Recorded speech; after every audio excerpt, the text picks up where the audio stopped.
Selamat sore, good afternoon to all participants of this webinar on research valorization.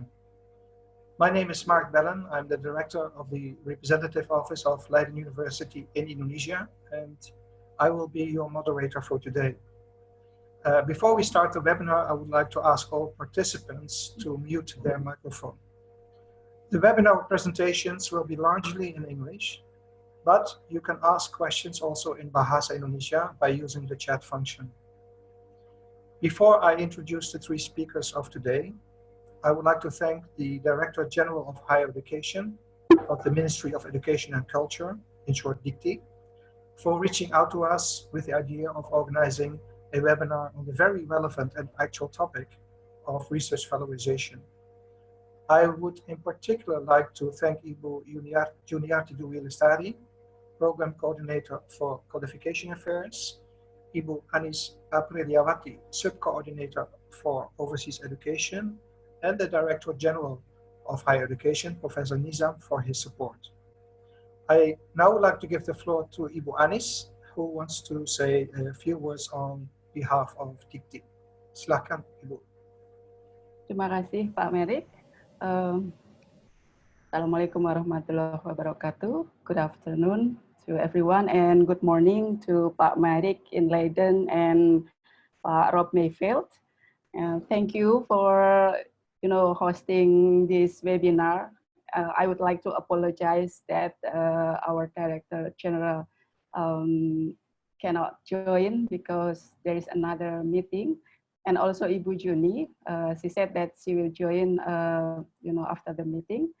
So on behalf of DICTI, I would like to extend our gratitude to Leiden University for being our strategic partner in the capacity building for our lecturers, Indonesian lecturers. Last year we have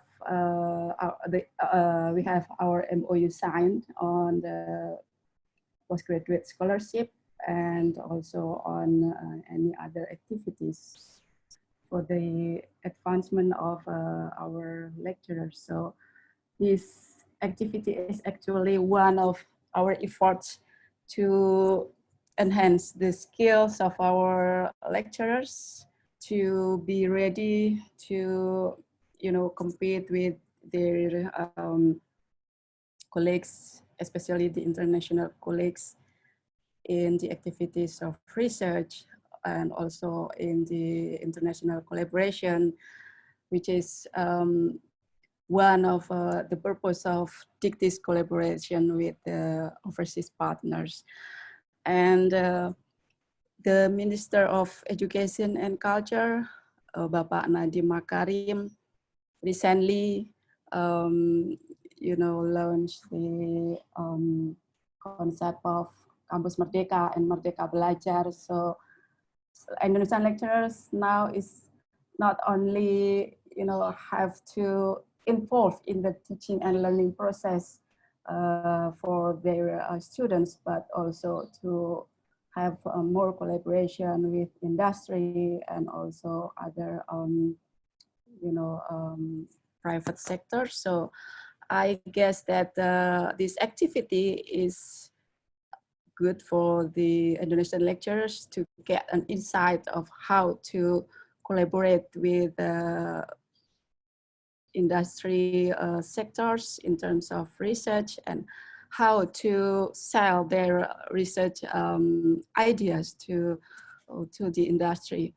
So once again, on behalf of DICTI, I would like to express our gratitude that we can host this webinar together, and I hope also that next time we can have another activities, especially for the lecturers who want to pursue the PhD programs overseas, especially in Leiden.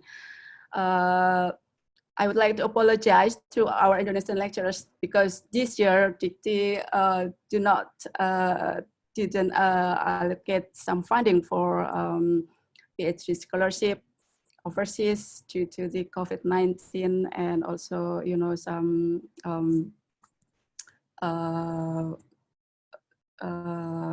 technical hurdles in this year. So, but we try that in the next year we will reinstall the scholarship. So hopefully we can send more students to Leiden University again. Thank you, Pak Merik. Thank you to all the speakers, Pak Rob Mayfield, Pak Edwan Cardena from ITB, and also Pak Ahmed Aditya from Unilever. And to participants, I hope that you can have a new insight on how to collaborate with industry and how to sell your research ideas to industry. And in the end, we hope that you know, the research that generated from the academia will be of some benefit to our community. Thank you, Pak Merik. That's all from me. Thank you. Terima kasih, Ibu Anis. Yeah, I also hope that we can continue our collaboration and that this is an exceptional year, but we hope that we can start welcoming lecturers for their PhD in Leiden again. I will continue with the introduction. We hope that the information provided during this webinar will be useful for Indonesian researchers in putting the output of their research to work. We will have 3 distinguished speakers today who will give a presentation of about 15 minutes. After the 3 presentations, there will be a question and answer session of about 45 minutes. So let me introduce the 3 speakers first. The first speaker is Dr. Edwan Cardena. Edwan is currently the Dean of the Faculty of Civil and Environmental Engineering of the Institute of Technology Bandung, ITB. He currently also chairs the Department of Partnerships and Scholarships for Developing Countries. Previously, Dr. Cardena was the Director for Partnership and International Relations of ITB. He received his graduate degree from ITB and his PhD from the University of Wales, UK, and conducted postdoctoral research in Australia, Japan, and the UK. Edwan has published many scientific articles, mostly focusing on biodegradation of toxic organic chemicals and its application in water and soil. And of course, Edwan and I go way back because we used to be coordinators for the ASEAN European University Network. So we know each other already for about 20 years. The second speaker is Mr. Rob Mayfield. He's the director of the Leiden University Technology Transfer Office, or in short, LURIS, and has been working in Leiden for 3 years, also for the Leiden University Academic Hospital. He previously worked as a manager of the Shell Corporate Venture Capital Fund, has worked in many countries around the world, and has held a number of CEO and board positions in new technology companies. Rob is an active entrepreneur and investor in technology startups, has an engineering degree from Edinburgh University and an MBA from INSEAD in France, and he manages the investments of Leiden University into research spin-out companies. And last but not least, Mr. Ahmed Aditya. He is currently Senior Sustainability Manager at Unilever Indonesia. PT Unilever Indonesia is one of Indonesia's largest consumer goods producers. Aditya is a Doctor of Marine Science from Leiden University and currently the Vice Chair of the Institute for Democracy Through Science and Technology of the Habib Center. In his position at Unilever, he's actively involved in the empowerment of farmers and cooperative programs throughout Indonesia. At present, more than 10,000 farmers are involved in this program. He's a frequent speaker in various forums related to sustainability, community empowerment, and bridging technology. So thank you all for the 3 speakers to participate in this webinar today. And I would like now to give the floor to our first speaker, Pak Edwan. Silakan, Pak Edwan.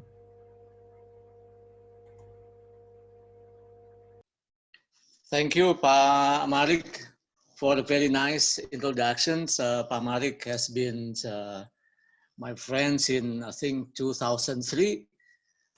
when I visited the Utrecht for the ASEAN meeting. And of course, good morning to Pamarik and Rob, who at the moment are in Netherlands. And selamat siang, good afternoon to all Indonesian friends. Thank you very much for inviting me to Bu Anis, also to, of course, to Bu Zweta from Leiden University Office in Indonesia as a speaker in this webinar. So if you help me in sharing my presentation, Bu Anis. The title of my presentation is the University Industry Private Sector Partnerships Model and its Example. So basically, these are my experience during my time as Director of Partnerships and International Relations for ITB. And of course, the example is my own best practice in my area, where I'm doing research on environmental biotechnology and also producing some of the product, and is being also applied in the field. So next slide, please. So before I'm going to talk further, I would like to highlight the importance of bringing research output into applications. We know that in Indonesia, we are familiar with the three dharma, which is education, research, and community services. These are the three functions of university in Indonesia. Today in the ASEAN, in the ASEAN University Network, we also recognize what we call as a university social responsibility. So basically, it is a kind how the university can do something for our community. It's not only for science, producing science, technology, but also carrying our society. So the president of university must give very positive influence to our society. So in the one of the papers in the Stanford Social Innovation Review, which was published in May 18, 2018, one of the scientists, Adam Gamoran, write the papers, highlight the future of higher education is social impact. How can we transform the university research enterprises to enhance its social impact?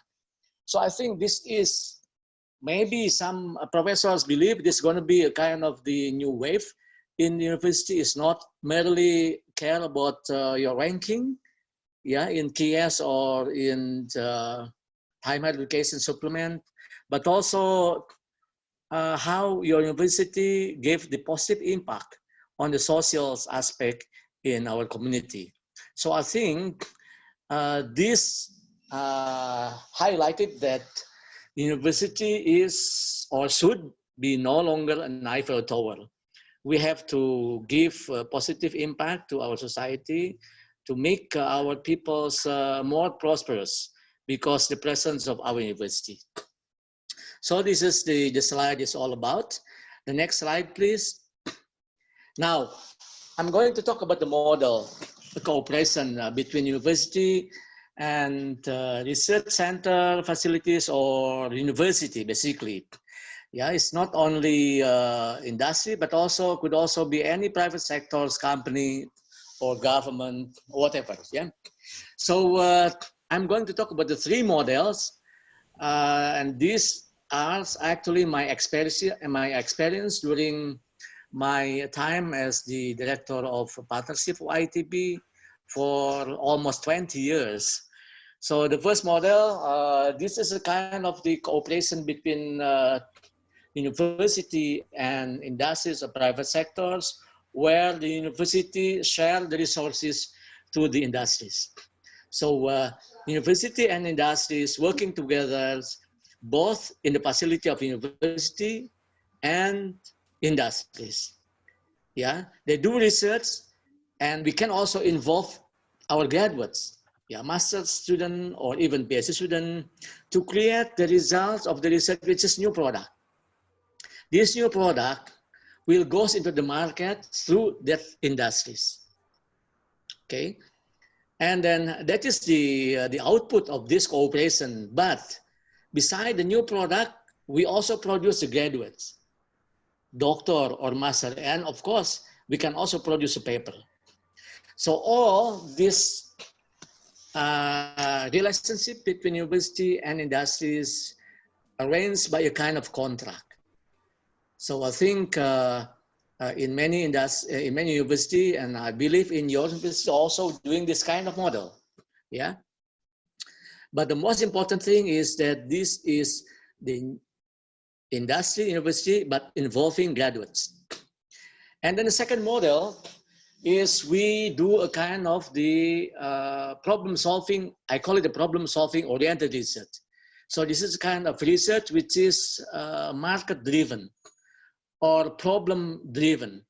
We see the problem in our environment, and then we do a kind of research. Or university come to your university, industries come to your university, and then ask you to do a kind of research to solve their problem. Okay, so we have university expertise, we have professors, we have students, we have facilities, we have laboratorium, and we do a kind of research based on the industrial problem or environment problem. Okay, so for example of this is when the Komatsu is the heavy equipment producer in Japan. Yeah, we have sold the bulldozer or whatever, so the very heavy equipment used in the construction activities or in mining activities. They use Komatsu, but the problem is Komatsu has a kind of problem because of the weather in Indonesia, which is very much different from Japan. So they would like to solve this problem, how this equipment can, working longer in the tropical environment, for example. Yeah. So this is kind of a problem solving oriented research. This is the model 2. The model 3, I call it the filling the gap.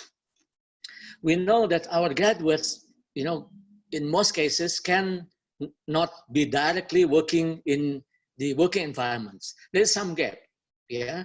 And in most cases, industries or private sector must create a kind of job training, 1 year, to be able to bring the new graduates into their requirement. So you can imagine how much money and time the industries must spend to bring the new graduates to be ready for working in the industries. So by filling the gap, for example, Schlumberger, for example, they donate software. So this software can be used by the student while they are in the 4th year, for example. When they are graduated and they are ready to be working at Schlumberger because they are already familiar with the software, yeah, or why they have training centers. Yeah. And this kind of thing is actually filling the gap where from the point of view of time and also maybe a cost is much cheaper, much efficient than if they have to create 1 year on the job training. Yeah. So this is the model 3.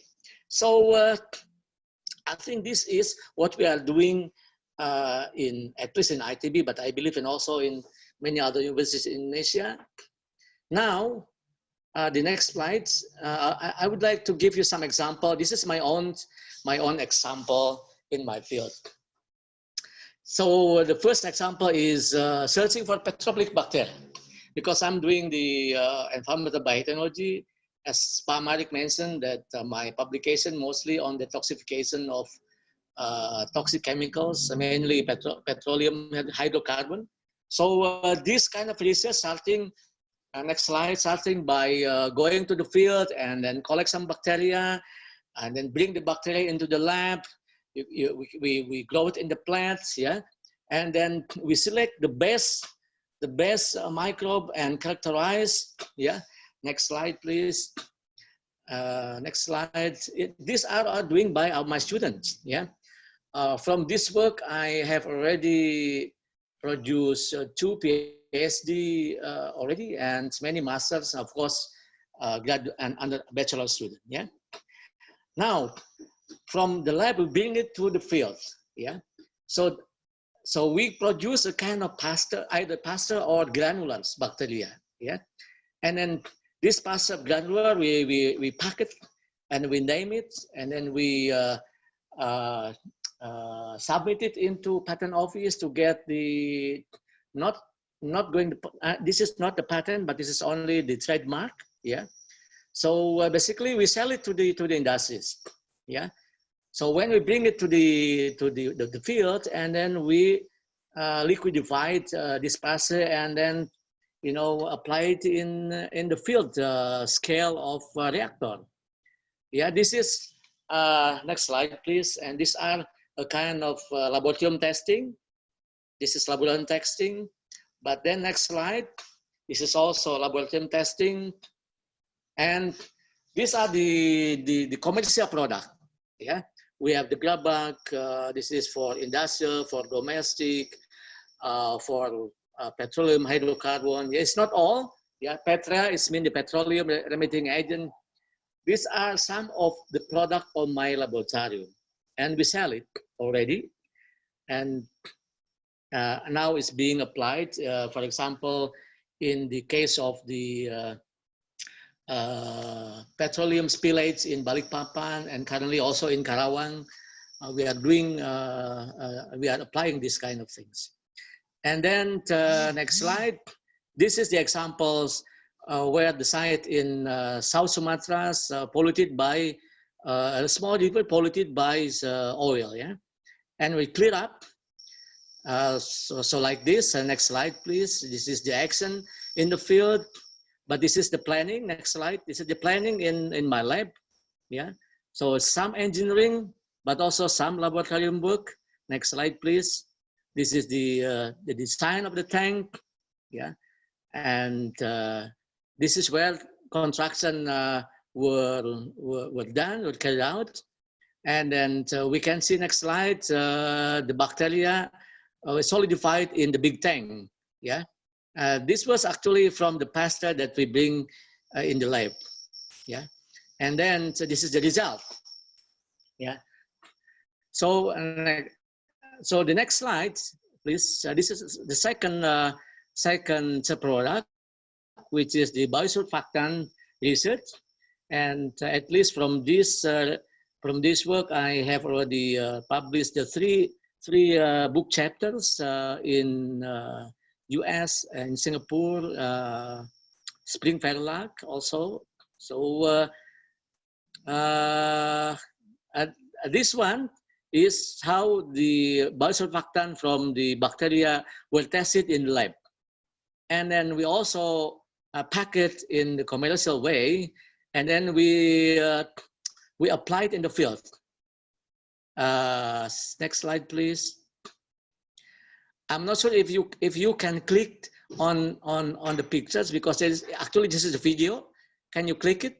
If that something happens, no, click. So no, it's not working now. So that this is the how the biosurfactant from the lab is used in the field. This was done in cleaning up the rock polluted by oil in the Balikpapan's Bay. Yeah, very recently, and we are going to work also in the Karawang recently. It's very soon. Yeah. So these are the example how our work in the lab involving industries. So all the project in the lab were funded by industries, by the company. And then also we produce papers, publication. Also we produce graduates. As I mentioned, I produced 2 PhD out of this research, many masters, and also many bachelor students, but bachelor graduates. And also finally, we produce a product, and then it has already been commercialized. So this is the example how we bring the research lab, publication, students, and also commercialize of the product.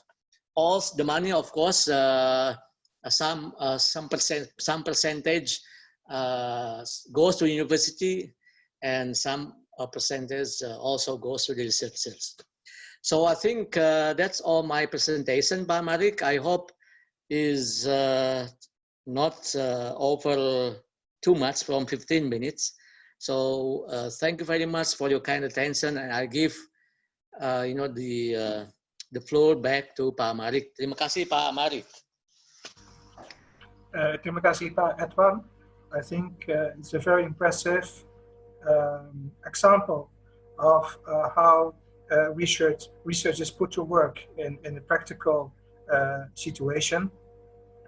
And it's good that you mentioned the money, because that was one of my questions about the financial gain of having research commercialized, and who's benefiting from it, and whether it's being reinvested in research. But maybe that's a question we can answer later after all the speakers have given their presentations. I would like now to give the floor to Mayfield, who will give a presentation on the Knowledge Exchange Office of Leiden University, its role, its function, and some examples. Please, the floor is yours.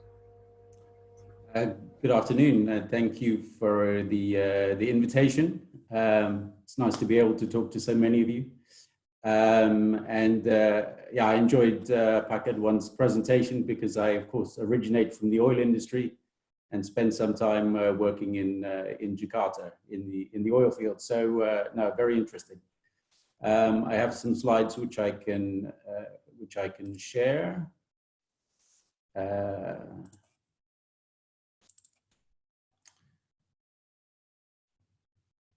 Hopefully you can see that. Thank you for the introduction. I'm the director of the Technology Transfer Office, or Knowledge Exchange Office, for Leiden. As you can tell from my accent, I'm British. In the Netherlands, tech transfer is referred to as research valorization. In other countries, it's tech transfer or knowledge exchange. This is a field which has evolved over 20 or 30 years, particularly in the US and then the UK, and is becoming increasingly important in Europe. And it's to do with the role of the university in society. Of course, the primary functions being education and research, but the role of the university in society in bringing knowledge and research to market in order to generate economic returns and wealth creation and job creation, and impact people from that knowledge and research is increasingly important. And in America, in fact, people refer to the tech transfer offices as generating a return on the investment from the taxpayer. And I think that's a good way of looking at it. Governments and taxpayers expect some output from the public funding of universities. And in this case, the tech transfer offices have evolved. It's very much a two-way relationship between the university and industry and society. It's no longer just licensing patents, the few patents that are generated perhaps in the Faculty of Science or in Leiden, very much in life sciences. It also includes entrepreneurship, so creating companies and startup companies, and we've seen a good example of that in Indonesia in the previous presentation. It's also related to social enterprise, which can be students and crowdfunding, and which are not necessarily patent-based or science-based, and also knowledge consulting. And that can be external organizations who are looking for expertise and advice in knowledge, and they approach a university for help with particular problems. and we can facilitate finding the right experts or knowledge or databases within the university to work with an external organization, which may well be an industry partner. It could also be the police force. It could be to do with social sciences. It could be to do with town councils or government institutions or all sorts of different organizations. So that is the background to it. Within Leiden, we have about 2,000 researchers and roughly 30,000 students. I have a team of about 35 people in Lurus who are actively involved in these different roles. If I go to the next slide. So the key roles of a modern knowledge exchange office or tech transfer office. First of all, it's to support the researchers, and we provide advice when they are requesting funding for their projects, which is usually now a combination of public funding from grant organizations as well as industry funding and co-financing. And then there is a question about the future intellectual property, who owns what, and what is the industry partner contributing, what is owned by the university and would be subsequently licensed out in future. So there are quite a lot of legal agreements, collaboration agreements and consortiums with fixed rules which have to meet various grant obligations and government rules. So we're very much involved in advising the researchers on how best to get funding for their research and manage the potential results of that, not only through publication, but how do you bring it to market. Then we manage the various industry partnerships that the university has. We look for new industry partners for particular research projects using databases and networks.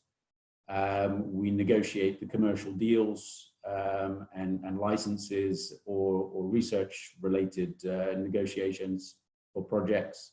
And then those relationships require management during the life cycle of a patent or the life cycle of a project.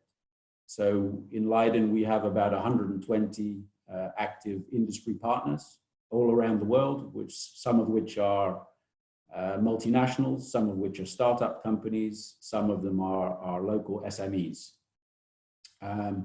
So at least half of our time we're outside the university dealing with external organizations, including investors and shareholders.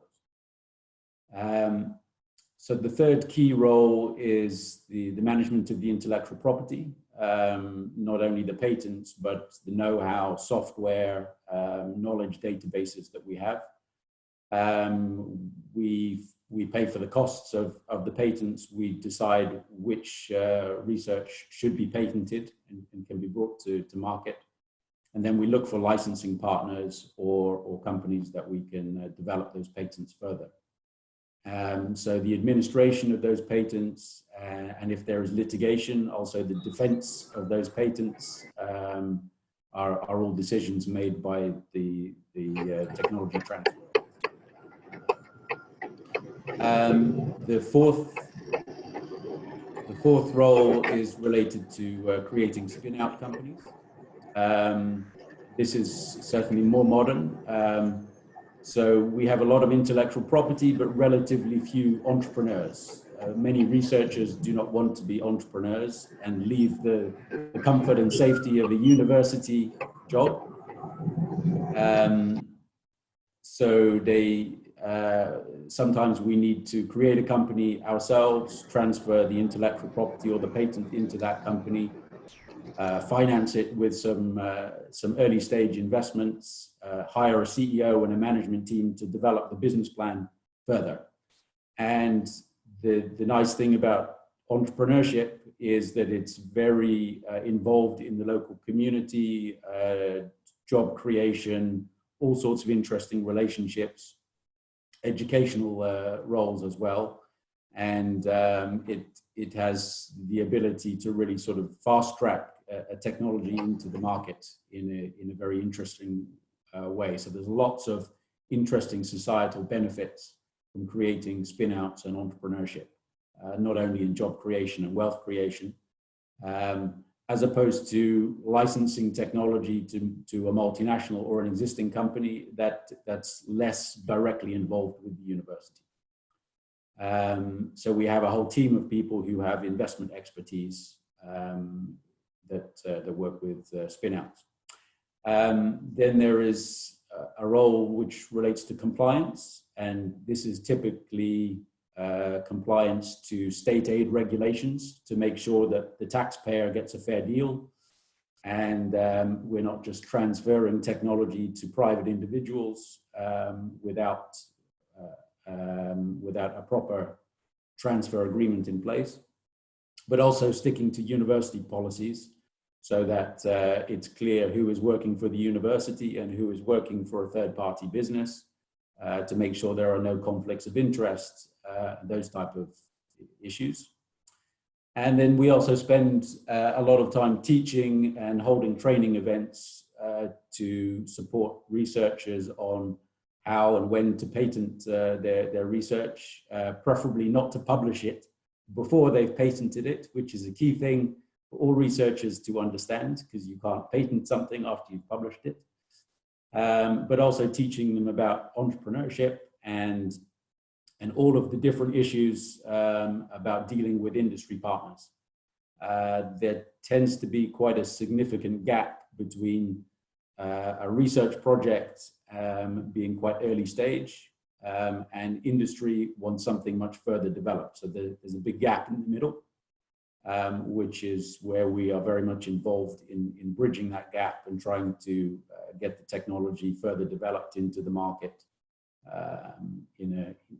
in between the university research and the industry partnership. So those are the key roles of what we do. The final slide that I have is a few examples. We have a Leiden Bioscience Park here in the Netherlands with about 200 companies on the park. And of course, we manage the relationships between many of those. These are some of the companies that we have created from research in Leiden. And all of these have secured tens of millions in funding from investors all over the world, including in Asia. Innovo was started up by some students from the biology and drug development faculty. And this is a biomarker which allows you to detect if a chicken egg is male or female as soon as it's laid. And they've developed this into a business so that in the hatchery, you don't have to hatch the chickens and then kill the male chickens in order to because of course they're only interested in female hens to lay more eggs. So this is essentially going to provide kill-free eggs into the marketplace, and these machines are already being installed in hatcheries in Europe. Mimetas is an organ on a chip technology, so we can literally build hearts and various other lungs and organs in a laboratory on a chip so that people can test drugs and treatments on those without doing it in vitro in patients. VitroScan, we take tumor material from patients in the hospital in Leiden, cancerous tumor material, and we grow that material in a lab so that we can test the chemotherapy directly on that tumor before giving the chemotherapy to the patient. And then we can see if that particular selected chemotherapy is effective on the patient before they go through a 3-month course, which of course is expensive. And you want to make sure that the chemotherapy that they're given is the one for that particular tumor. Asopharos is another business that we've developed, which is expected to be a a therapy for a fairly rare disorder.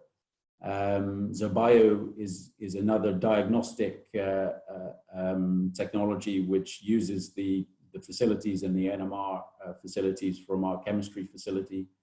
And Toxis is a technology which allows the testing, the toxicity testing of drugs and other ingested material for companies, including for companies like Unilever, which of course is big in Indonesia.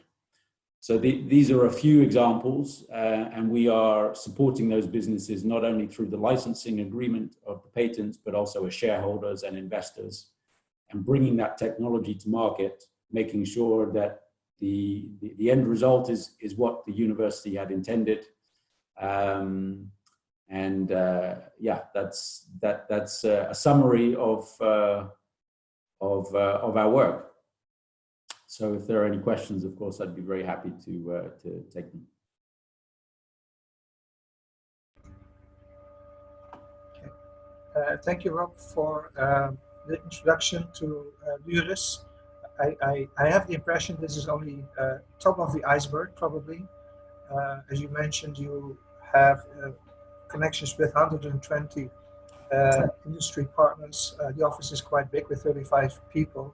So I guess I hope that through the questions we will get a more insight later on how Luris functions within Leiden University context. Thank you for the presentation. I will now turn to our last but not least speaker, Ahmed Aditya from Unilever, to give his presentation. Please, Aditya, the floor is yours. Terima kasih, Pak Marek. So I'm going to juggle between English and Bahasa because I see that there are many people who are speaking Bahasa, but yeah, I'm going to try to mix campur-campur between Bahasa and English on this one. So I'm going to share my screen.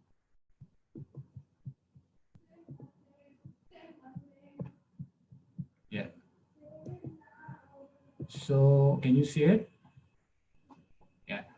So the title is Accelerating Indonesian Innovations. So as explained and introduced by Pak Marek Bellen, my name is Ahmed Aditya. I did my bachelor on civil engineer. Then I did my master's study at coastal geoscience at the University of. I did my doctorate at the University of Leiden. So I'm kind of bit in the boat world. I was working for almost 5 years in Netherlands Institute of Sea Research. And then now I'm working as a senior manager for sustainability for Unilever Indonesia. So I would like to share my experience on the challenge that has been faced by the industry and the university and how we can bridge these issues. Recently, I think you all know Unilever, yeah? Unilever is a FMCG company. We are having, in total, is almost 100 brands all over Indonesia, all over the world. In Indonesia itself, there are 40 brands.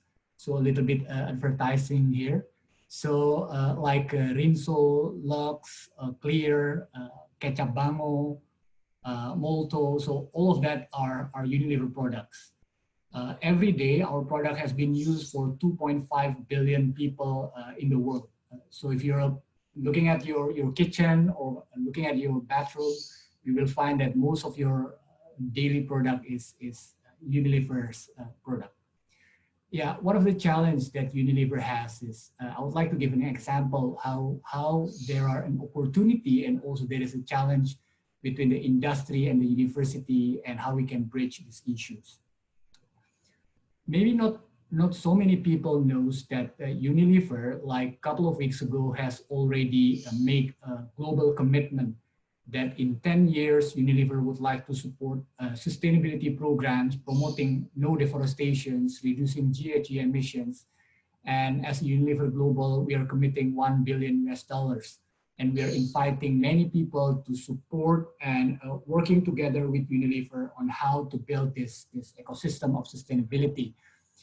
And one of the challenges that Unilever facing is, for example, is we are trying to understand the source of our material And we would like to make sure, as part of the Unilever commitment to the consumer, is the raw material that has been supplied to Unilever is not coming from illegal area or deforestation area and those kind of things. So Unilever needs certain technology on how we can try to trace and track this raw material coming from our suppliers. As a company, Unilever has certain partners around us. I'm going to mix with bahasa Indonesia. Jadi Unilever itu sebagai perusahaan, dia memiliki partner-partner yang biasa bekerja sama dengan Unilever. Unfortunately, this partner is mostly a major companies. They are multinational companies who has very good product, well-known products, and they are around the Unilever circle as part of our technology provider. Nah, yang menjadi masalah adalah orang-orang yang tidak ada di dalam lingkarannya Unilever, yang tidak mengetahui. Saya yakin mungkin nggak banyak yang tahu ya, Bapak Ibu yang berasal dari universitas, bahwa Unilever beberapa minggu yang lalu meluncurkan global commitment bahwa Unilever akan membantu program-program sustainability, mempromosikan sustainability, mendukung anti deforestasi, dan mengurangi GHG emission secara global. Dan untuk mendukung komitmen itu, Unilever beberapa minggu yang lalu melaunch global commitment bahwa Unilever selama 10 tahun akan mengkomitmenkan uang sebesar 1 billion euro. Jadi siapapun orang yang ingin bekerja sama dengan Unilever itu bisa mengakses sustainability fund-nya dari Unilever. Nah, sayangnya informasi-informasi semacam ini mungkin tidak banyak diketahui oleh publik atau bahkan secara lebih spesifik tidak banyak diketahui oleh perguruan tinggi. Yang menyebabkan akhirnya orang yang bisa men-tap dana itu adalah kembali lagi ke provider-providernya Unilever yang tergolong perusahaan-perusahaan besar. Saya ambil contoh misalnya, beberapa waktu yang lalu saya membutuhkan satu teknologi terkait dengan traceability atau penelusuran asal buah. Jadi saya pengen tahu buah yang disuplai ke dalam rantai suplainya Unilever itu apakah berasal dari daerah ilegal atau deforestasi atau tidak. Nah sayangnya orang yang datang ke kantor kita di Unilever itu adalah, saya nggak bisa sebut nama, tapi banyak perusahaan-perusahaan besar yang menawarkan teknologi dengan sangat luar biasa. Kemudian salah satu perusahaan datang ke kita, kemudian dia bilang, I would like to solve your problems. I have like a methodology, a technology that can support your needs, and it's going to cost you like $1 million. Jadi saya bisa bantuin Unilever dengan segala macam problem tentang penelusurannya, tapi platform saya harganya $1 juta. Tentu bukan permasalahan uang yang menjadi problemnya Unilever. Kemudian saya sempat kontak beberapa teman, saya bilang, tolong dong ada nggak kampus yang punya teknologi di Indonesia yang bisa memecahkan permasalahan Unilever. Kemudian teman saya dengan jaringannya, dia mencari di beberapa kampus, dan akhirnya salah satu kampus itu datang ke kantor kita di Unilever. Kemudian dia menjelaskan, ini adalah platformnya, ini itu. Kemudian setelah dia menjelaskan, saya tanya, kamu minta berapa untuk teknologi yang kamu jelasin ke saya ini? Dengan kualitas yang tidak jauh berbeda, dengan proses maintenance yang lebih panjang, dia bilang hanya 400 juta aja. Jadi bayangin, ada satu teknologi provider sangat besar, global, datang ke Unilever, dia menawarkan teknologi untuk memecahkan permasalahan Unilever dengan harga $1 juta, dan kemudian ada kampus dengan teknologi yang sama, datang ke Unilever, menawarkan produk yang kurang lebih sama dengan harga 400 juta rupiah. Jadi yang satu nawarin 15 miliar, yang satu 400 juta. Nah, dari situ kita mulai paham bahwa sebenarnya company itu punya kebutuhan untuk memecahkan permasalahan-permasalahan yang ada di mereka, untuk meningkatkan produktivitas, efisiensi produk, kemudian kualitas produk yang lebih baik, gitu loh. Hanya saja problemnya, orang yang ada di lingkaran company-company ini adalah perusahaan-perusahaan yang memang sudah punya branding besar, kemudian punya teknologi yang mungkin sudah mapan dan well-known. Nah, jadi kita melihat kalau misalnya kita bisa melakukan bridging antara kampus dan juga industri di dalam satu ekosistem, seperti yang tadi dijelaskan oleh teknologi transfer office-nya Leiden, maka tuh keuntungannya ada dua. Yang pertama adalah akses yang adil. Bapak Ibu bisa bayangin kalau misalnya Unilever atau company-company yang lain yang serupa itu punya satu platform, satu tempat di mana kita bisa menjelaskan bahwa Unilever tahun ini sedang perlu ini loh. Maka semua kampus yang punya akses untuk melihat platform itu bisa menawarkan solusinya kepada Unilever. Jadi impact-nya apa? Yang pertama, akses yang adil.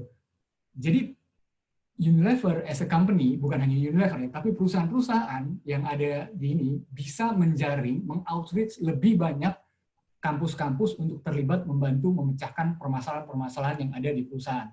Entah dia di ujung Papua, entah dia di Aceh, siapapun akan punya akses yang sama untuk menawarkan teknologi yang memecahkan permasalahan yang ada di perusahaan. Yang kedua adalah akselerasi. Kenapa yang kedua adalah akselerasi? Karena bisa dibayangin kalau let's say misalnya Unilever sekarang, gara-gara kasus yang tadi, kami sudah bekerja sama salah satu kampus. Jadi sekarang kampus ini bekerja untuk Unilever untuk memecahkan permasalahan yang kita hadapi.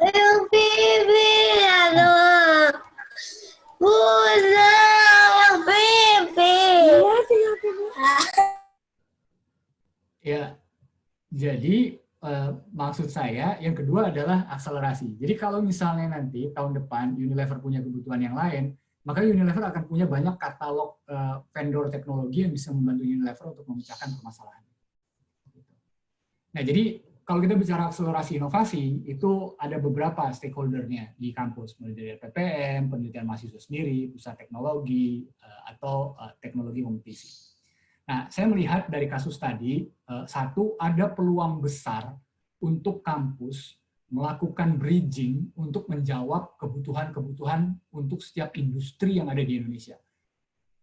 Saya sebagai Unilever ini hanyalah salah satu cerita dari banyak perusahaan, karena biasanya kita kalau sesama manajer itu sering kumpul-kumpul dan sering ngobrol, banyak sekali company-company yang kita tuh punya kebutuhan-kebutuhan akan teknologi yang kita sebagai company kesulitan mencari di mana sebenarnya kita bisa mencari orang-orang yang menjawab kebutuhan-kebutuhan company itu. Nah, kampus sebenarnya bisa memainkan peran itu. Setidaknya ada 3 peran yang bisa dimainkan oleh kampus yang kita deteksi dari sisinya industri. Pertama, sebagai agregator inovasi. Saya kalau datang ke kampus, kemudian saya bilang, saya dari Unilever, kami perlu teknologi ini. 2 hari, 3 hari, kampus akan datang ke saya, dia menawarkan 500 teknologi yang bisa menjawab kebutuhan dari yang ada di Unilever. Jadi menurut saya, kampus itu benar-benar punya peran sebagai agregator inovasi. Karena semua teknologi inovasi itu ada di kampus gitu loh sebenarnya. Nah, yang kedua, ini yang paling penting adalah bagaimana kampus itu melakukan marketing dari inovasi teknologinya. Jujur Pak, kita dari industri itu kesulitan sebenarnya untuk tahu teknologi apa yang sedang ada di kampus dan kampus itu sedang interest untuk melakukan riset apa. Sehingga komunikasi antara industri dan kampus ini yang terkadang belum begitu berjalan dengan maksimal. Faktor ketiga yang juga penting adalah kampus itu harus memerankan enabling conditions. Karena Pak, kadang kalau misalnya kita datang ke kampus, kemudian kampus itu punya banyak riset, yang menjadi problemnya kadang adalah riset yang dibuat, produk yang dibuat itu terkadang tidak market driven. Jadi risetnya berdiri sendiri, kebutuhan industrinya berdiri sendiri. Nah, menurut saya, kalau misalnya kampus bisa memerankan peran enabling condition, bagaimana mengarahkan riset kemudian bisa digunakan untuk menjawab kebutuhan industri, menurut saya itu akan mengakselerasi bridging antara industri dan kampus. Nah, saya ngebaginya itu jadi ada 3 sebenarnya dari kampus itu. Teknologi yang diproduksi dari kampus itu bisa 3. Yang pertama adalah teknologi tepat guna. Jadi teknologi yang simple tapi langsung menjawab permasalahan-permasalahan yang ada di masyarakat. Nah, yang kedua adalah teknologi yang bisa di scale up menjadi UKM, industri kecil dan menengah, dan yang ketiga adalah teknologi yang masuk di dalam rantai supply industri. Seperti contohnya tadi yang saya ceritakan project traceability-nya yang dibuat oleh Unilever sama salah satu kampus di Indonesia. Nah, bagaimana sebenarnya kita mencoba untuk memperkuat wacana membangun ekosistem inovasi antara kampus dan industri ini. Yang pertama, kalau menurut saya, dia harus market driven research. Jadi research yang dibuat oleh kampus itu harus market driven. Jadi risetnya memang dibuat untuk menjawab kebutuhan-kebutuhan yang ada di industri. Ini untuk mempercepat proses bridging antara industri dan kampus. Yang kedua adalah pelatihan. Ada salah satu perusahaan otomotif besar yang mendunia itu datang ke kita, kemudian dia bilang, kami sudah bekerja sama salah satu kampus di Indonesia.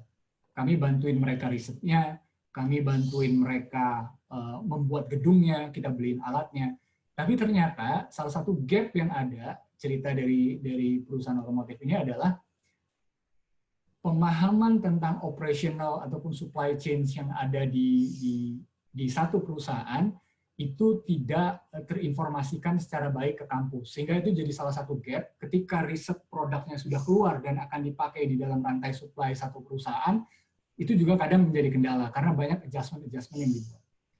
Dan yang tidak kalah penting menurut saya adalah proses matchmaking, dialog antara kedua belah pihak ini, industri dan kampus, menurut saya harus semakin intensif ke depan. Karena saya ngerasain sendiri, saya 5 tahun ada di dunia penelitian, kemudian saya sekarang ada 7 tahun di dunia industri, saya melihat sebenarnya kedua dunia ini itu terkadang tidak punya komunikasi yang baik. Sehingga kebutuhan-kebutuhan yang ada di industri terkadang tidak tersampaikan dengan baik ke pihak kampus. Sehingga inovasi-inovasi yang dibuat di kampus kadang tidak secara spesifik menjawab kebutuhan-kebutuhan yang ada di industri. I think that's all, Pak Marek. I'm sorry it's kind of mixed Indonesia and English, but I think most of the participants are speaking Bahasa, so I'm trying to facilitate there and accommodate their interest. Thank you very much, Pak Marek.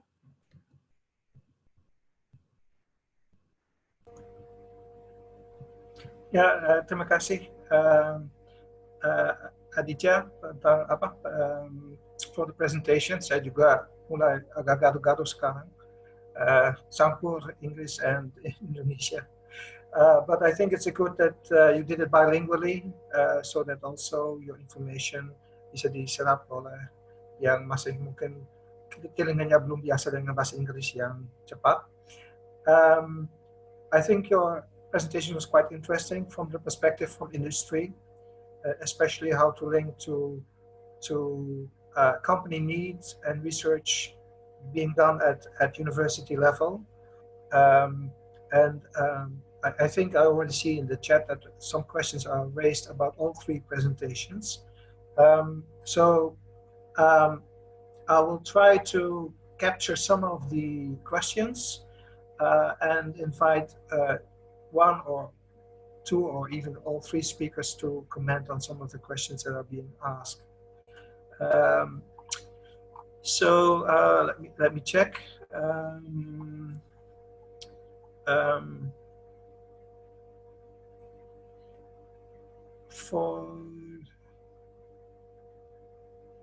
There are some strategic questions and some very practical questions. So I'm just picking out some of them, and I have one for Pak Edwan. There's questions about the process of research. In Indonesian, the question is for Pak Edwan, apakah seluruh proses penelitian adanya magang? Bahasa Inggris tak ngerti deh. Apakah seluruh Universitas Belanda?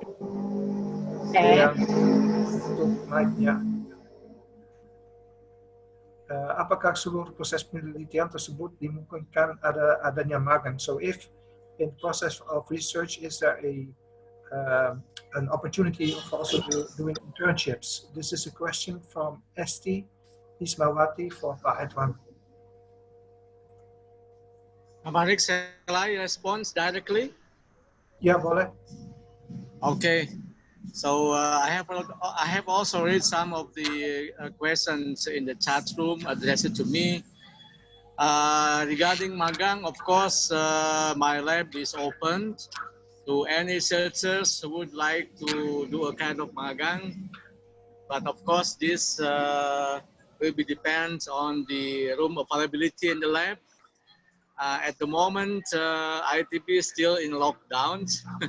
Only 20% of researchers or professors can work inside ITB, and most of them are work from home. But basically, we are open to researchers who would like to join or to learn something in my lab. The other questions addressed to me is a little bit practical regarding the measurements of the biosurfactant. It's very simple. The performance of biosurfactants I measured with the E24. yeah, E20 emulsification within 24 hours. So there is a measurement on E24.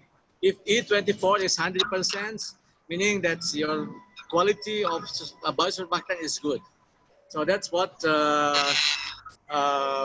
simple method to measure the activity of biosurfactant.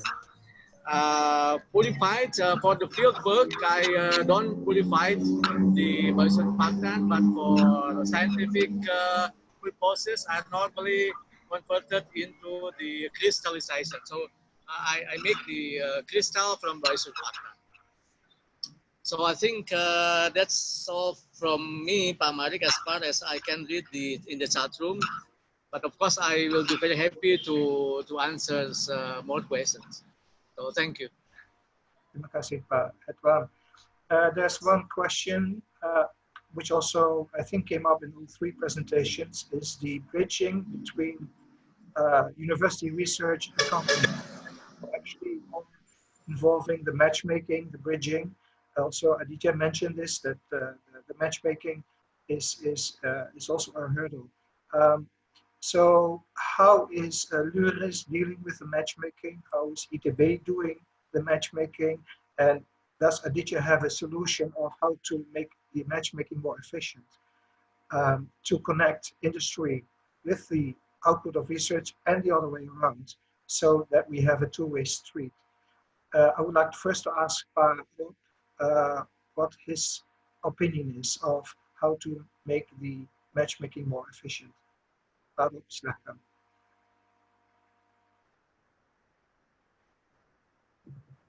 Saya atau Pak Rob? Rob Mayfield first on the question, and then Aditya. So it's a complicated process, and it depends on what the research is. Is it life science, which requires clinical trials? Is it science-based patented research? Is it software-related knowledge or other know-how based? But in general, the researcher, we start with the researcher, so he knows his field, or she knows their field and what kind of impact and businesses might be interested from their own network. So we start with that, but we also have global databases so that we can do our own market research and searches on patents, for example, which companies are active in different countries with different technologies and in different fields, particularly on the patent databases. And then we can approach those directly. And we also have a network of specialist investors who are perhaps interested in advanced diagnostics or some other graphene-related technology or social science-based areas. So we have a number of resources. It's organized through our licensing team, typically working very closely with the researchers. So we have about 10 people in that licensing team with typically a PhD background in various different fields, but also with a number of years industry experience. So you need to be able to bridge that gap. Then in most cases, the really high potential stuff, it's clear which are the top one or two opportunities for partnerships. But there's a lot of other research which is early stage and could have multiple applications in different industries. And we also publish that on an open source platform called Impart. And Impart is a London-based business, and there's about, I think, 200 tech transfer offices which publish various research projects on there, and there's about 4,000 industry partners that are members of that platform, and they search on keywords and they can provide feedback directly on different research or projects and express interest or not. That's not the only one, but I think Impart is the biggest one, which helps with matchmaking. And it also generates interesting market research. So if there are projects where people respond negatively or aren't interested or nobody clicks on those projects, of course, that gives us feedback for the researcher, but it also suggests that we don't want to continue paying for patent costs, for example. So it gives us direct feedback from the market, as well as our network and the researchers' network and investors' networks. So there's a lot of work to do, and it really depends on the project to find the matchmaking opportunities. And we use all of those different techniques. Thank you, Rob, for your explanation. Aditya, would such a platform also be beneficial to be used in Indonesian open source platform? And are you already using it, or do we have any additional solutions for bridging the gap between industry and specifically Indonesian research output? Yeah, thank you very much, Pak Marek. So I'm going to try to take this on Bahasa. So sorry, Pak Rob, but it will be interesting if we can have time and then discuss more intensively, and then would like to learn more about TTO in Leiden. But yeah, I'm going to try to explain this in Bahasa. So, jadi saya melihat tuh sebenarnya salah satu, jadi gini, mungkin backgroundnya gini. Saya dulu adalah seorang peneliti di Netherlands Institute of Sea Research untuk 5 tahun. Jadi penelitian saya itu sangat spesifik. Saya pengen tahu dengan kekuatan arus berapa, istilah kita itu namanya turbulence kinetic energy, dengan mengetahui turbulence kinetic energy yang terjadi dari interaksi antara sedimen dan rumput laut, itu saya pengen tahu berapa besar suspensi yang keluar dari sedimen, dan bagaimana itu mempengaruhi oksigen dan nutrien berinteraksi terhadap vegetasi. Dengarnya aja udah pusing ya, tapi kurang lebih itulah penelitian yang saya lakukan selama 5 tahun. Objektifnya apa? Objektifnya adalah mendorong semakin banyak knowledge yang kita tahu tentang that specific things. Jadi hal yang sangat spesifik tadi, kita perlu tahu, perlu dapat insight lebih banyak, indikator-indikator ilmiah apa yang harus kita ketahui. Itu yang saya kerjakan selama saya 5 tahun berada di Belanda sebagai peneliti. Ketika kemudian saya berkarir di dunia industri, ternyata teknologi industri itu sangat-sangat spesifik dan sangat praktikal sekali. Kita hanya pengen tahu teknologi apa yang memungkinkan untuk meningkatkan produktivitas dari vegetasi tersebut dan mereduksi cost. Udah 2 itu aja. Industri tidak perlu tahu seberapa besar batasan turbulence kinetic energy atau Reynolds stress yang kemudian menyebabkan terjadinya suspensi. Nah, ini jadi sebuah gambaran real buat saya untuk tahu bahwa sebenarnya kedua dunia ini, riset dan industri ini, ada di dalam 2 silo yang berbeda, yang menurut saya harus lebih banyak di bridging. Nah, itu yang pertama. Yang kedua, apa dampaknya? Ketika saya ada di industri, Unilever itu, kita di industri itu punya dana sustainability setiap tahunnya. Sehingga setiap hari, itu biasanya selalu ada orang datang ke kantornya Unilever untuk menawarkan berbagai macam teknologi yang bisa membantu untuk memecahkan berbagai macam permasalahan Unilever. Teknologi itu kemudian kita kategorikan jadi 3 kalau berdasarkan standarnya Unilever. Yang pertama itu yang kita bilang greenfield, jadi ada orang datang ke kita, bawa hasil risetnya, kemudian dia jelasin, hasil riset saya begini, ini bisa menjawab kebutuhannya Unilever. Yang kedua itu adalah kategori brownfield, jadi dia datang, sudah ada pilotnya di 1-2 rumah atau di 1-2 kebun, kemudian dia datang, saya sudah ada pilotnya di 1-2 kebun. Itu yang brownfield. Jadi teknologinya sudah ada, tapi sangat terbatas. Yang ketiga adalah teknologi yang ready to use. Dia sudah pakai tuh di banyak industri. Biasanya mereka datang dengan portofolio, kami udah ngerjain di company ini. Nah, dari 3 tadi, jelas kan yang akan diambil industri yang mana? Pasti yang ready for use. Yang greenfield dan brownfield, dari kacamata industri, itu ada resiko yang harus mereka tanggung. Biarpun dia harus keluar uang untuk melakukan investasi terhadap teknologi-teknologi itu, elemen resikonya tetap harus dihitung. Let's say misalnya kita uang $10.000, $20.000 misalnya uang itu. Nah, ketika uang itu hilang, maka saya nih sebagai senior manager, saya harus menjelaskan kepada direktur saya, kenapa teknologi dan investasi kita nggak berhasil. Sehingga di mindsetnya industri, lebih baik saya ambil yang ready to use. Nah, itu yang menyebabkan saya lihat kesulitan antara kita mentranslasikan, menerjemahkan kebutuhan industri dan juga riset. Di satu sisi industri maunya yang ready aja, di sisi lain inovasinya perlu waktu untuk mendevelop itu. Nah, lalu gimana gitu yang terakhir? Nah, jadi sekarang ini saya juga membantu Direktorat Jenderal Pendidikan Tinggi. Jadi ada tim yang dibentuk oleh Dikti itu namanya Tim Kerja Akselerasi Inovasi. Jadi tim kerja akselerasi inovasi yang dibuat Dikti ini mencoba untuk melakukan bridging, memfasilitasi kebutuhan dari industri dan juga kebutuhan dari dunia pendidikan. Bagaimana caranya melakukan bridging tadi? Yang pertama yang dilakukan adalah satu, memetakan dulu apa saja sih sebenarnya kebutuhan industri yang ada di Indonesia ini. Karena sekali lagi, misalnya Bapak Ibu punya di sini yang hadir ada 104 orang, sebenarnya mungkin di antara 104 orang ini, ketika saya cerita, saya tahu tuh gimana caranya mencahkan permasalahan Unilever tentang penelusuran tadi. Saya punya teknologinya, dan teknologi saya ini bisa mendetek asal buah yang nanti masuk ke Unilever itu berdasarkan wilayah ilegal atau tidak legal. Karena ada di forum ini. Tapi bayangin, orang-orang yang di luar forum ini, yang mungkin punya teknologi menjawab kebutuhan Unilever, itu tidak bisa menawarkan teknologinya ke Unilever, karena Unilever tidak punya satu ruang untuk menjelaskan itu secara terbuka ke publik apa aja kebutuhannya.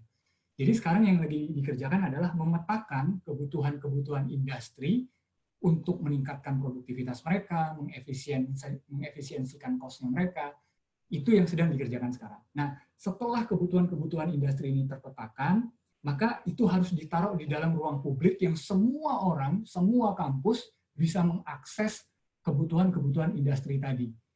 Artinya apa? Artinya kampus yang ada di Aceh, kampus yang ada di Palangkaraya, kampus yang ada di Papua, kampus yang ada di Sumbawa, kampus yang ada di Lombok, punya kesempatan yang sama untuk menawarkan teknologinya, memecahkan permasalahan-permasalahan industri yang tadi.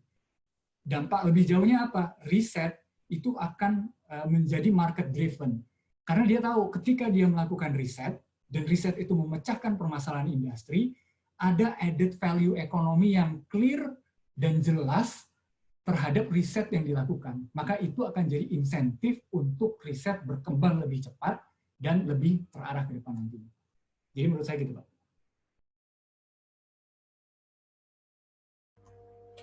Thank you, Aditya.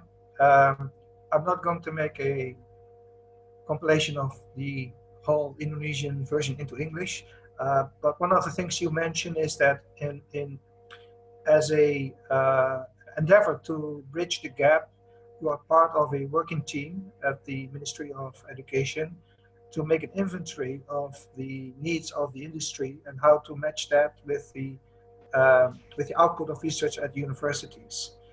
So I think this is already a very good step to establish a kind of platform also in Indonesia in which supply and demand can be matched. Let me see if we have another question.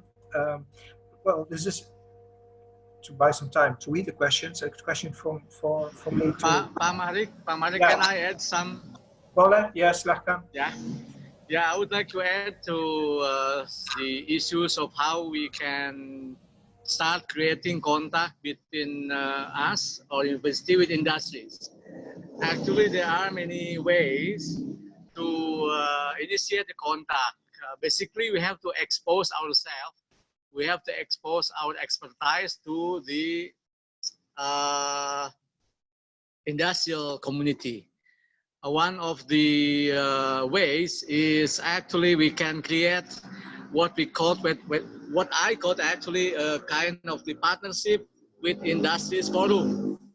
For example, the offices in your university could be the transfer office, could be partnership office, or could be any kind of office that dealing with how the research output can be kicked off into, industrial or commercialized. Say, for example, we create the partnership of pharmacy industries.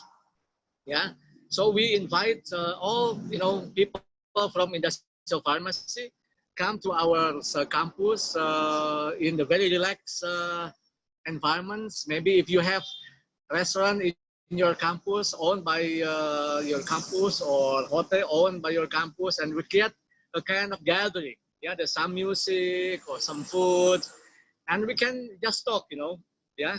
and we can expose what universities are doing on the pharmacies, and then we can ask the pharmacy industries to also present what their problems. Yeah, so we can create this kind of event for many other industries. Yeah, oil and gas industries, transportation industries, and many others.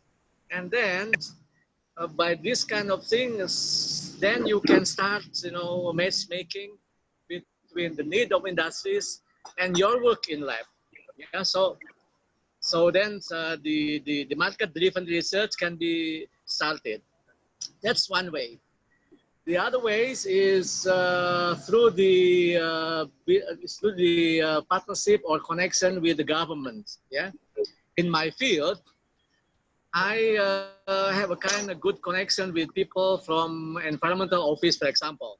Yeah, and in fact, at the moment, I'm also in charge as a kind of experts in the Ministry of Environment in Jakarta. So when they have a kind of event inviting industries, then we can also share, our technology to those industries through the seminars or meeting organized by the government office. So that's another way. The other way is you can also create a more formal event, like for example seminars. Yeah, but then you invite the industry for free.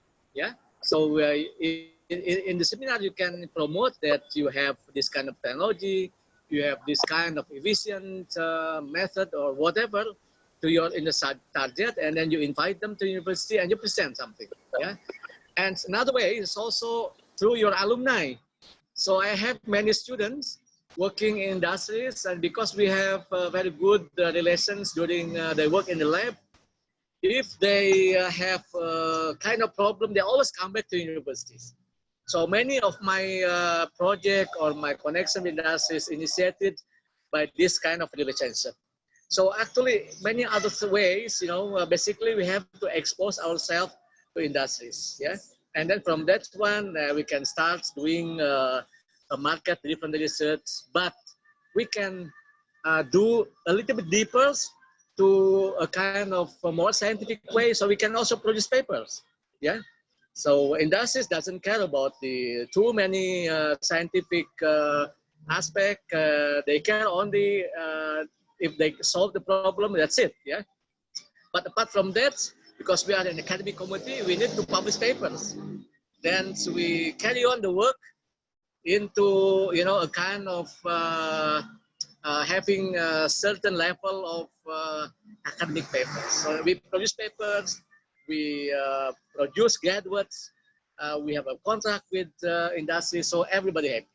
University happy, 24% of the money goes to universities, and researchers happy. I have also shares on my own. My lab has also some kind of cash, for maintenance.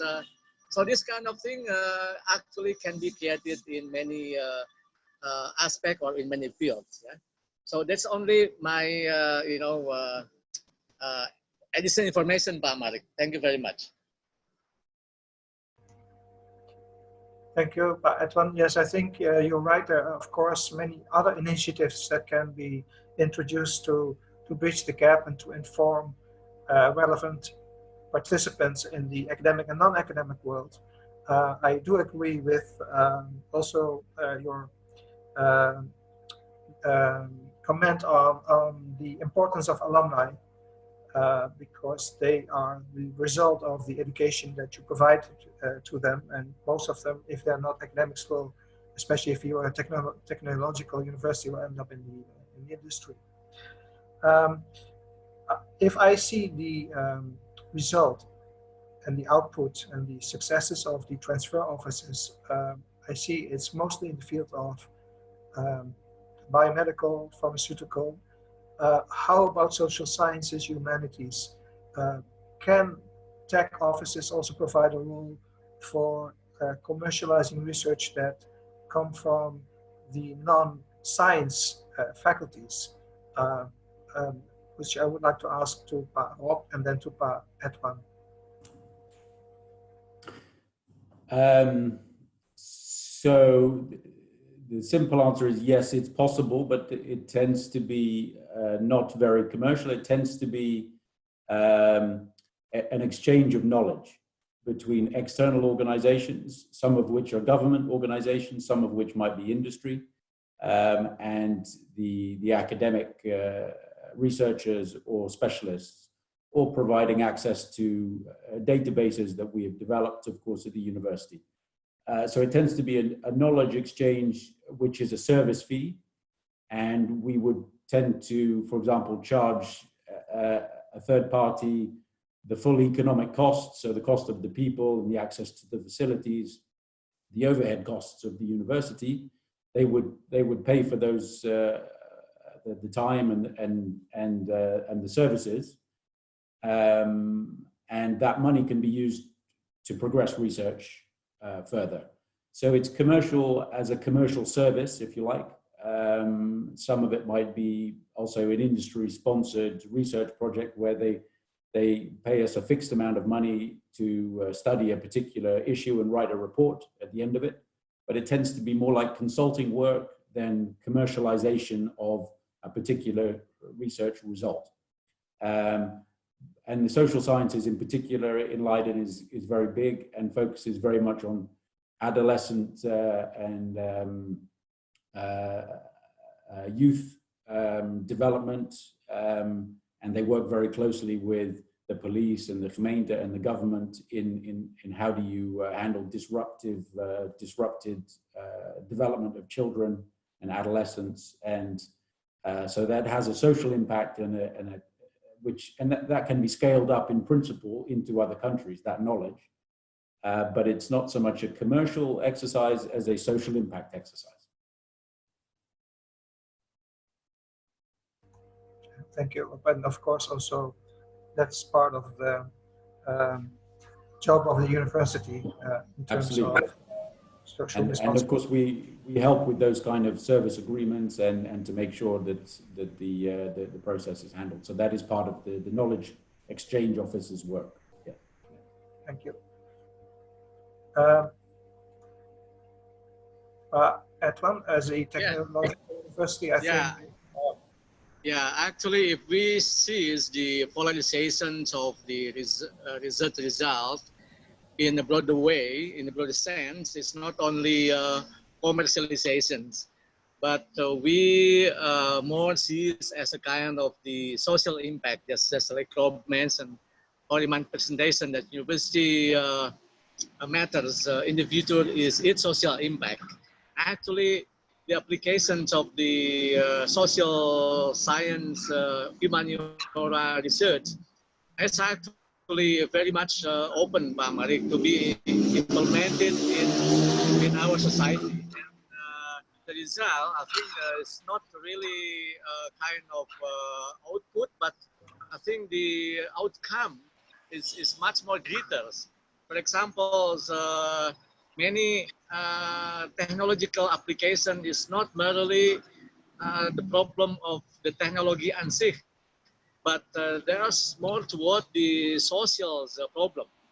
How to implement the, for example, urban planning, yeah, or transportation planning. Yeah, that is technology. But when it comes to reality, it's so many social matters. And if we are technologists or engineers working alone, I don't think that will give a very much success. We need also to involve our social counterparts with the research in our application. So if we see the polarization is not merely on the commercialization or directly making money, maybe we cannot see it, the influence of the social research. But if we see it behind that one, I believe, so many, little things, that social research, human research can do in this kind of things. So I think that is my additional information. Thanks, Pak Mari. Thank you very much, Pat. I see in the chat that there's some very interesting information being shared. So participants, please also monitoring the chat. because we get a lot of information on websites and referrals that would be very beneficial for the participants. As we are coming close to our closing time, I would like to ask the three presenters to give a short closing statement or advice for the participants. And I would like to invite the speakers, if they still have time, to, after closing the session, to hang around in this room to have a short evaluation. First, I would like to give the floor to Aditya. Do you have any advice or closing statement based on the webinar of today? Yeah, I think I would like to give my remarks on in English, yeah, to respect for Rob, which is attending the meeting here.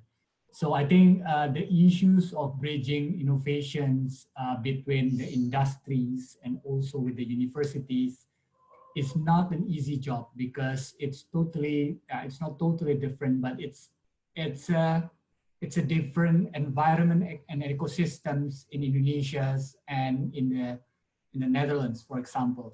So we need to start this communications intensively between the industry and the university in Indonesia. I know that many universities has already started this process, but other universities should also try to open and discuss intensively with the different companies and the industry. So it's not going to be a sprint run.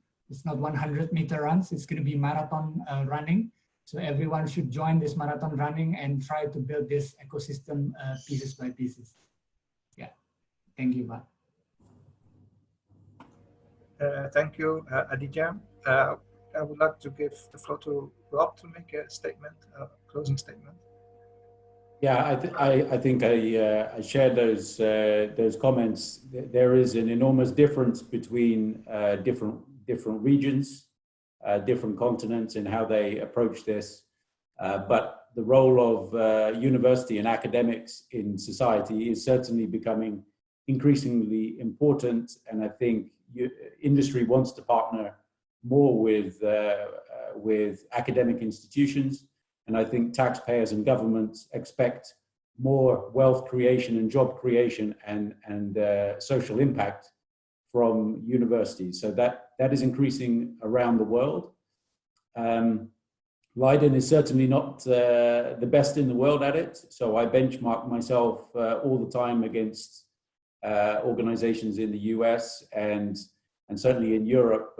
Oxford and Copenhagen and KU Leuven in Belgium are particularly good at it and generate many tens of millions of income and a huge impact on their environments. So there is room for improvement for everybody in Europe as well as in Asia. Thank you very much, Rob. And last but not least, Edwan, do you have a advice or a closing statement for participants in how to do their research? Thank you, Pak Marik. I think my advice is we have to be very open-minded, and see every contact with every people as a kind of opportunity, and present the very positive attitude, because some of our researchers tend to be defended when they meet people. They are afraid to be cheated, afraid to be connected with some people. So I think that is not a very good attitude. In this way, I think we have to be very open-minded and see people as a kind of a positive attitude, and every contact as a kind of opportunity. If the project or connection doesn't work, at least we have another friends. I think that's just actually my own attitude until now. So which I believe, which I learned, it's very much helpful in the connection with the industrial people. Thank you very much.